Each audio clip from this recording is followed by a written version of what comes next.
Bonjour à vous tous. Bonjour. Les bien-aimés du Seigneur, merci de votre présence aujourd'hui. Oui, aujourd'hui, j'aimerais apporter une réflexion sur un texte des Saintes Écritures qui nous semble surréaliste. C'est un texte qui parle de la création de l'homme par Dieu. Et il affirme que nous avons été créés à l'image de Dieu. Hein? Wow! C'est assez impressionnant. C'est pour cela que j'ai intitulé donc cette méditation, Créé à son image. Lisons ensemble ce texte dans le livre de la Genèse qui semble si extraordinaire. C'est dans Genèse 1, verset 26. C'est dit, puis Dieu dit, c'est Dieu qui parle, faisons l'homme à notre image, selon notre ressemblance. Dieu créa l'homme à son image, il se répète. Il le créa à l'image de Dieu. 3 fois, ça doit être vrai. Hein? Il créa l'homme et la femme. Il y a beaucoup de spéculations en rapport à ce texte. Des plus saugrenues les unes que les autres, la mienne compris. Mais pour ma part, je crois que cette parole est une prophétie. Quand Dieu créa la race humaine, il la créa afin qu'elle puisse atteindre une grandeur à l'image de son Fils Jésus. Donc, Adam et Ève étaient l'embryon d'une humanité future désirée après la croix. Laissez-moi donc vous expliquer tout cela en avançant avec des textes des Saintes Écritures. Donc oui, il est écrit, Dieu créa l'homme à son image. Mais que veut dire exactement la parole à son image et selon sa ressemblance? Qu'est-ce que ça veut dire dans la Bible? Qu'est-ce que l'auteur voulait exprimer? Et la meilleure chose pour comprendre l'idée d'un auteur, c'est de prendre la même expression dans le même livre, le plus proche possible de celle que l'on vient de lire. Donc, on va prendre dans la Genèse un autre texte au chapitre 5, où là, il est écrit Adam. C'est marqué Adam, âgé de 130 ans,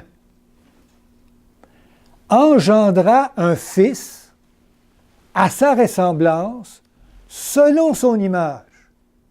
Ça ressemble au même texte qu'on vient de lire avec Dieu. Et il lui donna le nom de Seth.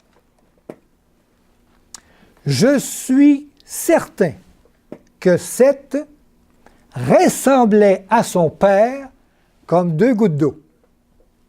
Qu'est-ce que vous en pensez?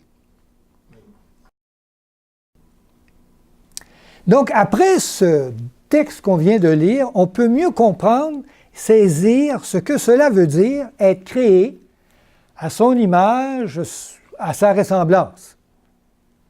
Ça veut dire être la même nature, hein? La même race, la même espèce. Mais il y a quelque chose ici de plus vrai, la même famille. C'est très proche, hein? Je pense que Seth et son père étaient très liés, n'est-ce pas?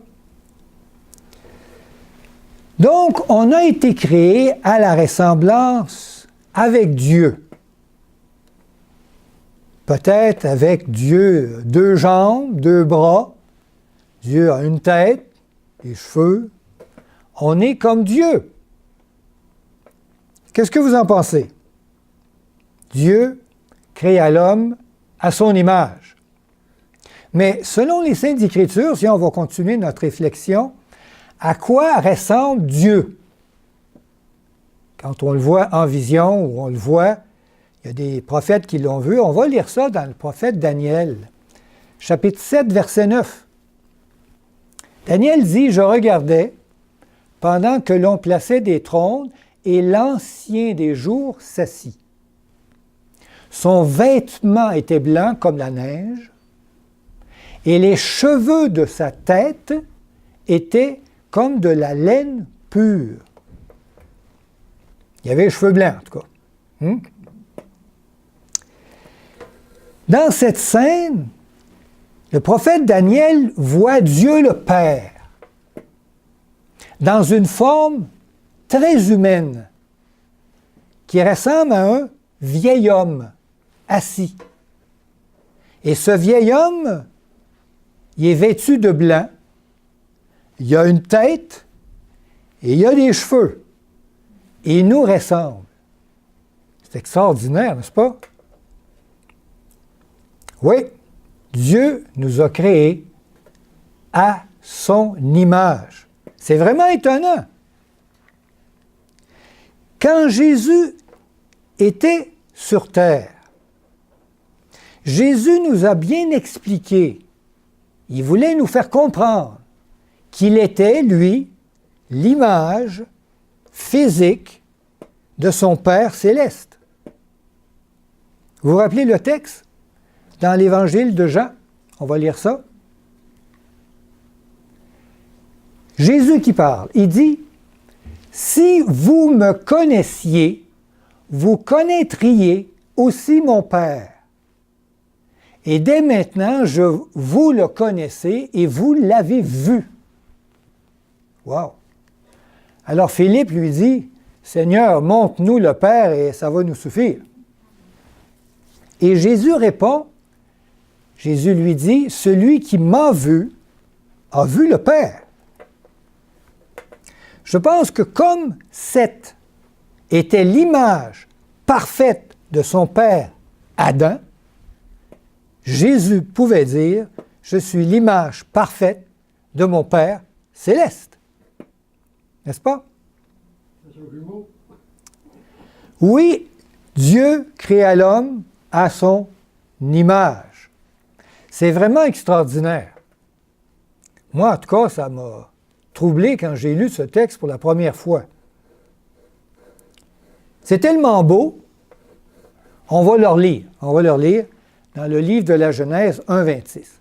Puis Dieu dit, « Faisons l'homme à notre image, selon notre ressemblance. » Puis Dieu dit.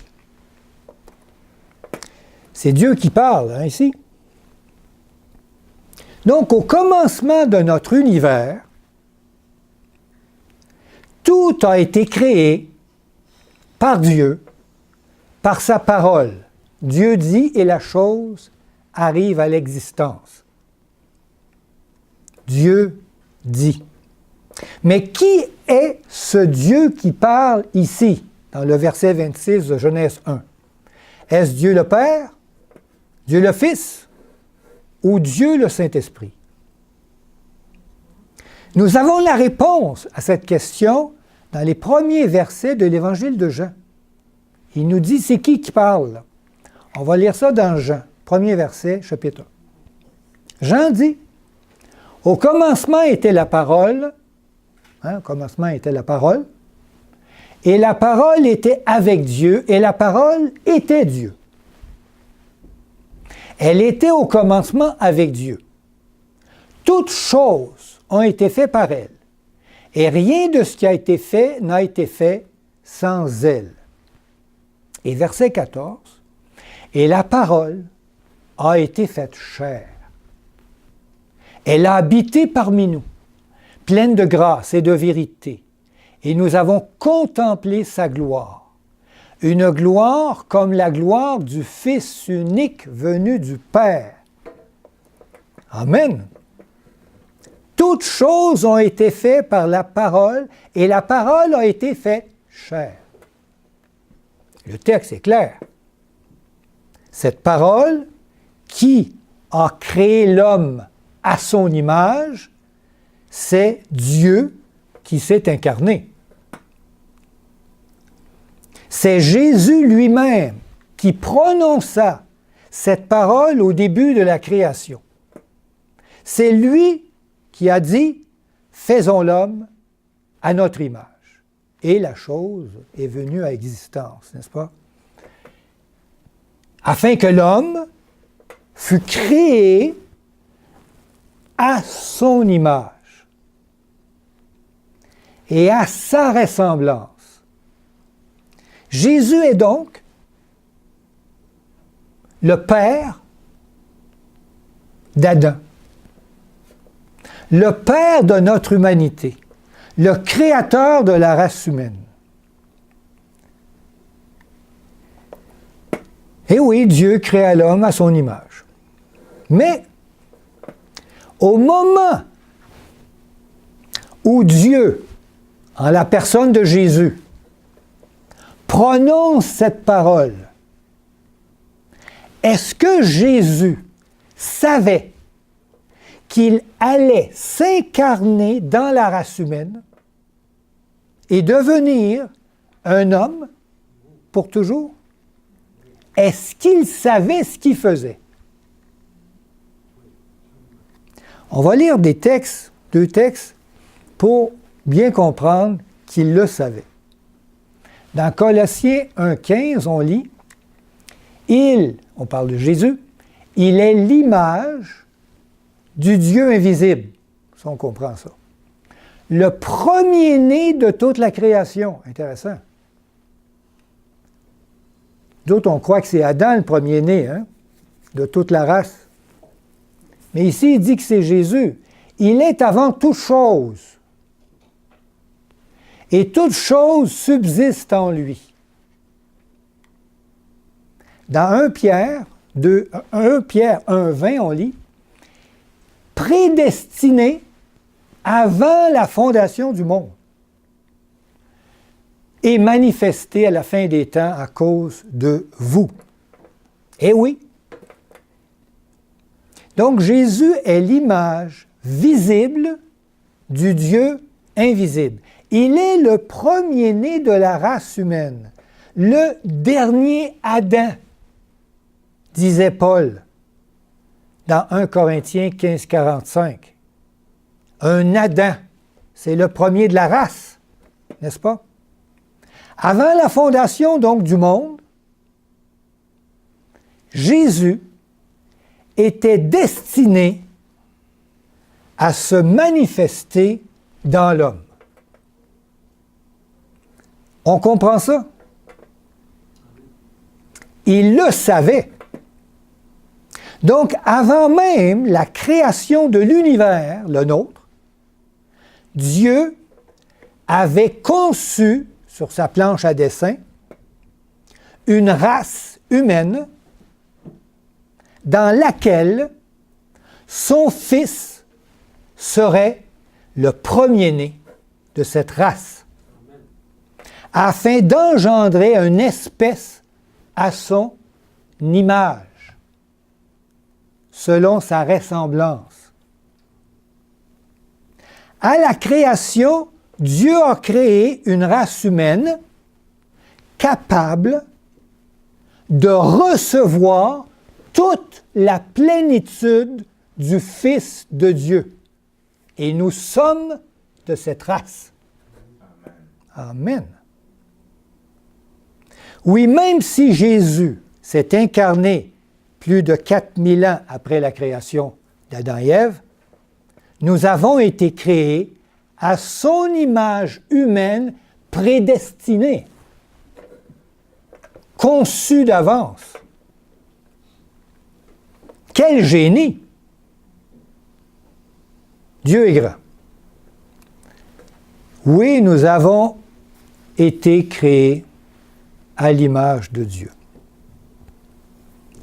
Mais vous allez me dire, le péché a sûrement entravé le projet de Dieu, n'est-ce pas? Le péché de l'homme a scrappé son projet. On va lire un texte dans Romains 8, 29. Paul dit « Car ceux qu'il a connus d'avance, il les a aussi prédestinés à être semblables à l'image de son Fils. Wow! Afin que son Fils fût le premier-né d'entre plusieurs frères. Intéressant comme texte. Ceux qu'il a connus d'avance, ce sont ceux qui ont péché et que Dieu a enveloppés d'avance dans son plan d'amour afin de nous restaurer et de nous rendre semblables à l'image de son Fils. Quand Dieu créa la race humaine, il savait qu'on allait chuter. N'est-ce pas? Alors il a créé une race capable de supporter tout ce qu'on allait vivre comme difficulté. Donc quand Dieu prononça les paroles « Faisons l'homme à notre image, selon notre ressemblance », Dieu créa une humanité dans la promesse de l'incarnation future du Fils de Dieu dans l'homme. Une humanité capable de traverser les ravages du péché. Il fallait que ça soit construit solide. Une humanité ressuscitée en Jésus-Christ. Dieu prévoit loin. Au commencement, Dieu a construit en Jésus-Christ une espèce spéciale avec des capacités exceptionnelles, capable de supporter le péché, de recevoir son esprit et d'atteindre une perfection à l'image de Jésus-Christ, homme. Car il est, Jésus, l'image parfaite de notre espèce, faite à l'image de Dieu. Oui, Dieu créa l'homme à son image. Jésus est notre Adam. Le dernier Adam, disait Paul. Le deuxième. Nous descendons tous de lui. C'est donc pas étonnant que nous lui ressemblions. N'est-ce pas? Lisons encore deux textes. Gardez dans la mentalité des Saintes Écritures. Dans Hébreux 2, 11. Car celui qui sanctifie, ça doit être Jésus, ça, et ceux qui sont sanctifiés, nous autres, sont tous issus d'un seul. C'est qui? C'est Jésus.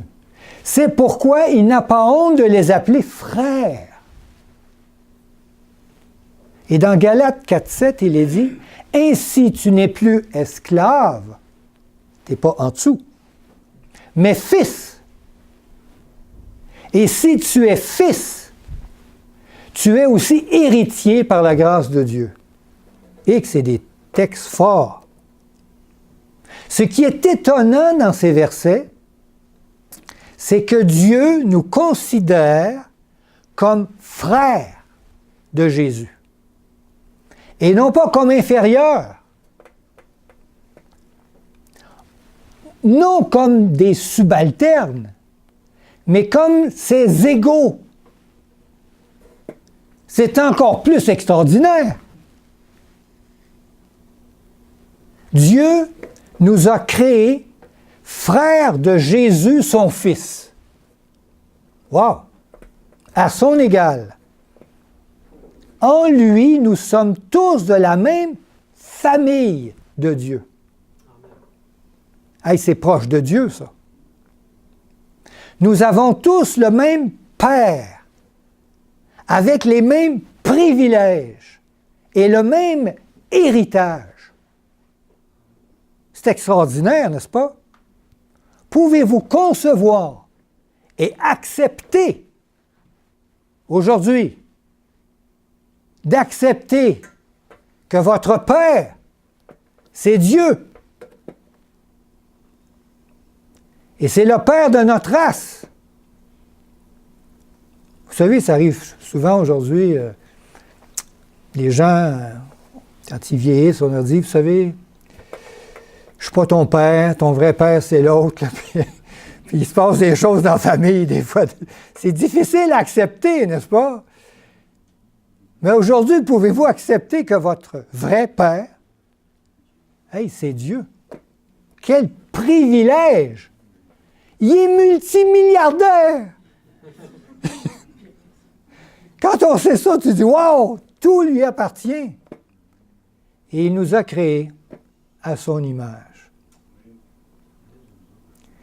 Et en Jésus-Christ, c'est en lui que tout ça s'est fait, n'est-ce pas? Dieu nous a rendus participants de la nature divine. J'en ai des frissons. Lisons ces textes dans Éphésiens 1,5. Éphésiens dit, c'est Paul qui dit, « Dieu nous ayant prédestinés dans son amour à être ses enfants d'adoption par Jésus-Christ, selon le bon plaisir de sa volonté. » Il nous a tous adoptés. Et Pierre dit dans 2 Pierre 1,4, « Par tout cela, Dieu nous assure de sa part les plus grandes et les plus précieuses promesses, afin que par elles, vous deveniez participants de la nature divine. » Wow!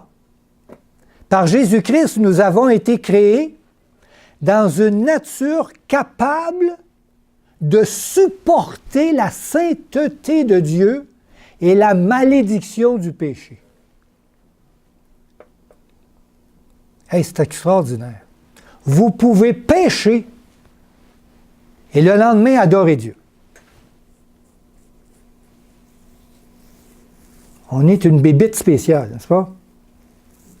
Nous sommes une race d'élite que Dieu a construit pour être une habitation de Dieu en esprit et capable de triompher des attaques mortelles de l'ennemi. On est fait fort. Nous sommes comme des chars d'assaut, construits pour la guerre, envoyés au front pour vaincre l'adversaire dans ce grand conflit cosmique entre le bien et le mal. Nous sommes une race spécialement conçue afin de régler pour toujours le problème du péché dans l'univers qui a commencé dans le monde des anges. Et on est là pour que ça se termine. Et Jésus est notre chef. Amen. Et c'est nous, les soldats.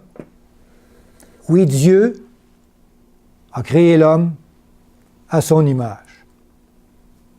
Mais dans ce projet, le péché nous a affaiblis, n'est-ce pas? Et il a ralenti cette progression vers une sainteté parfaite.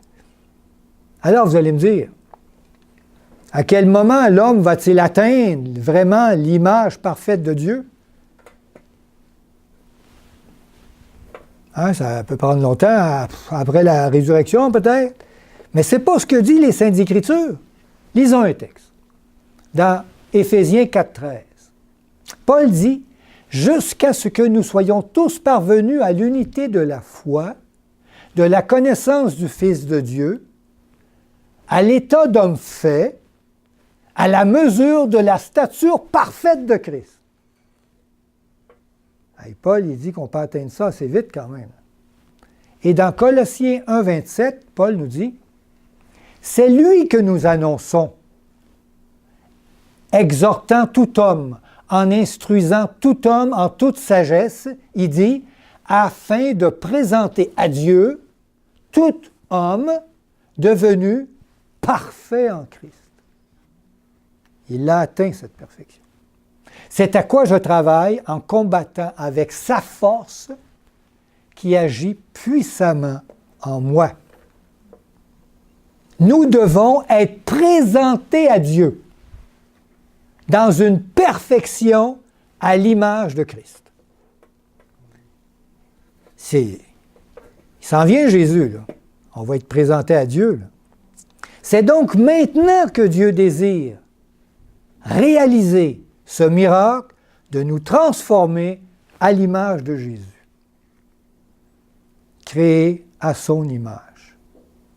Même si notre nature corporelle doit revêtir l'incorruptibilité lors de la résurrection des morts, on lit ça dans 1 Corinthiens 15, 53, c'est maintenant le temps de se purifier afin d'être à son image lors de son imminent retour en gloire qu'on attend d'ici peu. Depuis que Jésus est entré dans le lieu très saint du sanctuaire céleste, oui, depuis que son ministère de purification a débuté dans le ciel, vous savez depuis quand? Dieu est prêt à réaliser concrètement cette parole, faisons l'homme à notre image, selon notre ressemblance. Il n'attend que nous, qu'on accepte cette transformation qu'il veut réaliser depuis qu'il nous a créés, n'est-ce pas? Lisons un texte dans 1 Jean 3, 2. Bien-aimés, nous sommes maintenant enfants de Dieu. Et ce que nous serons n'a pas encore été manifesté. Mais nous savons que lorsque cela sera manifesté, nous serons semblables à lui, parce que nous le verrons tel qu'il est. En Jésus-Christ, nous sommes tous appelés à devenir l'image de Dieu. Cette prophétie atteindra sa réalisation finale avant le prochain retour de Jésus. Parce que c'est là que nous le verrons tel qu'il est. Et cette transformation est prête à se réaliser dès maintenant, n'est-ce pas? Lisons un dernier texte. Dans 2 Corinthiens 3, 18.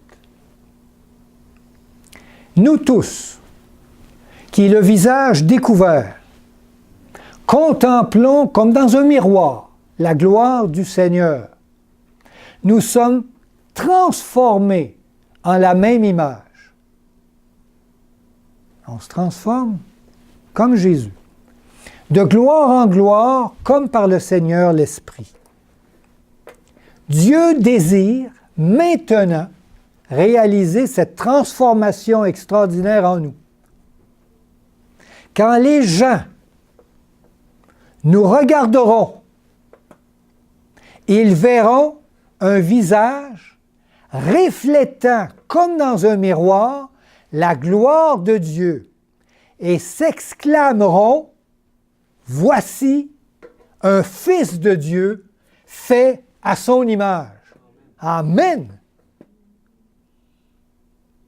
Si le Saint-Esprit vous habite, lorsque quelqu'un vous dira « Montre-nous le Père et cela nous suffit », vous pouvez répondre « Celui qui m'a vu a vu le Père. » Parce que Dieu nous a créés à son image. Amen. Nous sommes une race à part que Dieu, par son Fils, a élevé au plus haut niveau de sainteté que tous les êtres de l'univers. Nous sommes appelés à régner avec Dieu sur tous les êtres Maintenant, avez-vous conscience de qui vous êtes? Une race élue, un sacerdoce royal, et cela depuis la fondation du monde, afin d'être un peuple capable de vivre les plus hautes transformations de sainteté inimaginables en Jésus-Christ. Dieu nous a créés participants de sa nature divine. Avez-vous foi en ce qu'il a réalisé en vous? Le croyez-vous?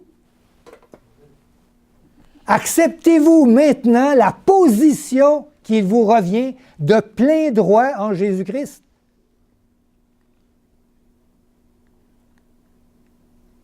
Vous savez, quand Jésus sur terre était jeune, a réalisé qu'il était le Créateur de l'univers, je suis heureux qu'il a accepté cette révélation qu'on lui avait donnée. Alors Dieu aujourd'hui vous interpelle à accepter la position qu'il vous a donnée quand il vous a créé, n'est-ce pas? D'être à l'image et à la ressemblance de Dieu, être son Fils. Et tout cela parce que Dieu, dans son amour, nous a créés à son image. Que Dieu vous bénisse et qu'il vous garde de cette grande vérité et que depuis ce jour aujourd'hui, vous sachiez qui vous êtes. Amen.